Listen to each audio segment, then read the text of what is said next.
Good afternoon, I'm James Brierton with this Grady News webcast. Thanks so much for logging on. Here's a check of your headlines. North Korea is calling its latest nuclear test a defensive measure against the United States for the, quote, hostile activity against North Korea. In a televised statement aired early this morning our time, North Korean officials say that their underground test Tuesday was a success. This nuclear test was conducted as a realistic response to protecting the safety and sovereignty of our country against the intrusion of the United States. The test, which was first detected as an earthquake, resulted in the scrambling of militaries, including jets seen leaving this airport in Tokyo. This is the country's third nuclear test since 2006. While President Obama is scheduled to deliver his State of the Union address tonight, we'll likely talk about the North Korean test among a sea of domestic financial struggles. Experts are predicting that he will ask the Republicans to get on board with his fiscal policies like broad tax reform, deficit reduction, and new investments. But he will also be pointing out the bipartisan progress that is happening on immigration reform. Obama will likely focus on jobs, wages, and the economy tonight. He is also expected to propose a new investment in clean energy, infrastructure, manufacturing, and education. And we learned late this morning the president may announce that U.S. troops in Afghanistan will be cut in half within a year.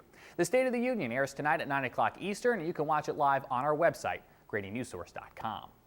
A former member of the Navy SEAL Team 6, credited with killing Osama bin Laden, is speaking out for the first time. In an interview with Esquire magazine, a member of that team is telling his side of the story. This Navy SEAL says he shot bin Laden twice in the forehead and then a third time once bin Laden was on the ground. That contradicts accounts that say bin Laden was already on the floor when the team entered the room.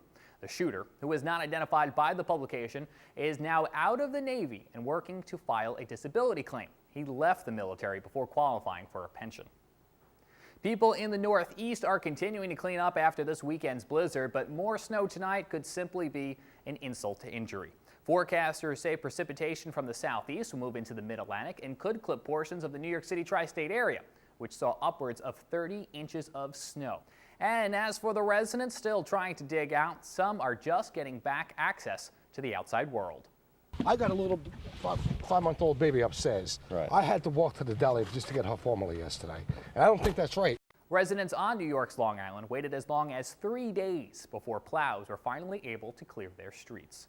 And getting a check of your local forecast now for Northeast Georgia area, we are watching a line of showers and later some more steady rains and thunderstorms across our area by the time we get into the evening. But right now, 58 degrees.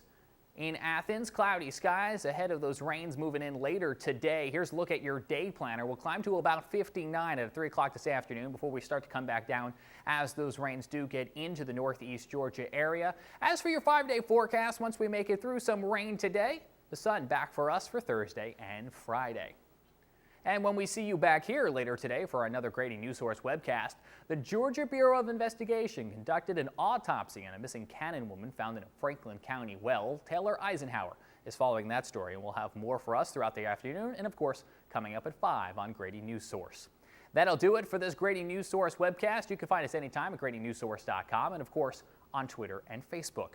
We leave you now with the sights and sounds of the Mardi Gras festivities in New Orleans.